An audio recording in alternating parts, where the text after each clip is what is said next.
इंसाफ के माध्यम से गुजारिश करूंगा कि आप इन्हें बिठाए रखिए। आपने सचमुच बहुत अच्छे शेर पढ़े, हमारे उस्ताद शायर को भी याद किया, मुनव्वर राना साहब को।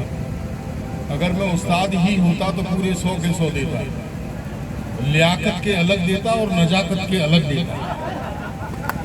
जिस नजाकत से आपने शेर प्रस्तुत किए, बहुत बहुत बधाई आपको। सभी सम्मानित लोग हैं, पहले कवि को बुलाने के लिए मैं यहाँ उपस्थित हुआ हूँ। गौरी मिश्रा ने बहुत शानदार माँ की वंदना की। पहले कवि को बुलाना बड़ा टेढ़ा काम है। पहले कवि की जिम्मेदारी बहुत बड़ी होती है। वो एक ऐसा बल्लेबाज होता है कि उसे ना तो ये पता कि पिच कैसी है, ना उसे ये पता कि बॉलर कैसी गेंद फेंकेगा। लेकिन मेरे पास बड़े हुनरमंद जायसवाल भरे पड़े हैं। मैं उनमें से एक को बुलाना चाहता हूं जिसका नाम है रामायण धर द्विवेदी। संदर्भ में वो रामायण है, मैं उसकी अगवानी में कुछ कतार पढ़ता हूं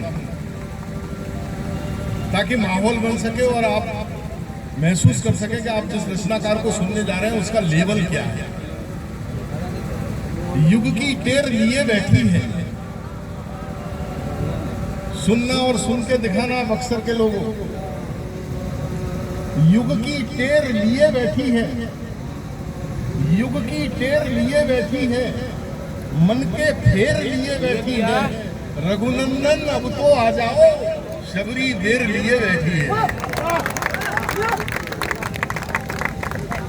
रघुनंदन अब तो आ जाओ, शबरी देर लिए बैठी है। ये हमारा सौभाग्य है कि पिछले दिनों हमने राम मंदिर का निर्माण किया।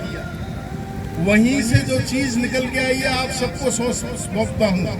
ये पढ़ रहा हूँ रामायण धर द्विवेदी की भूमिका में, और आप सुन के दिखाना कवि कहाँ तक सोचता है। कवि का दायित्व दर्पण की तरह है, आईने की तरह। जो शक्ल है वो दिखाएंगे, या बद चलन हवाओं का रुख मोड़ देंगे हम, या खुद को वाणी पुत्र कहना छोड़ देंगे हम। और जिस दिन भी हिचकिचाएंगे लिखने में हकीकत, कागज को फाड़ देंगे, कलम तोड़ देंगे हम। ये कवि का दायित्व है। मन से सुनना जरा।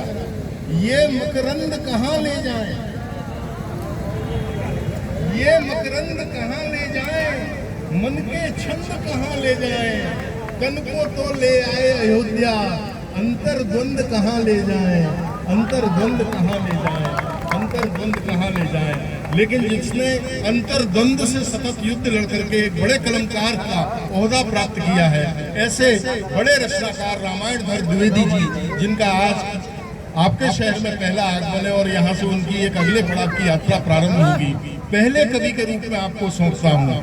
मैं आपसे को विश्वास दिलाता हूँ, मैं हूँ गौरी मिश्रा हो, सुदीप भूला हो या कविता तिवारी हो, हम अपने हुनर से इस पूरे मजमे को अपनी ओर आकर्षित करने का हुनर रखते हैं। लेकिन ये पहला कवि है, आपका पहला अटेंशन चाहता है। अगर आपने इसको प्रारंभ के 5-7 मिनट का अटेंशन दे दिया तो ये आपके कानों के रास्ते आपके दिल तक उतर के दिखा देगा। पहले कवि के लिए जोरदार तालियां बजाइए भाई रामायण।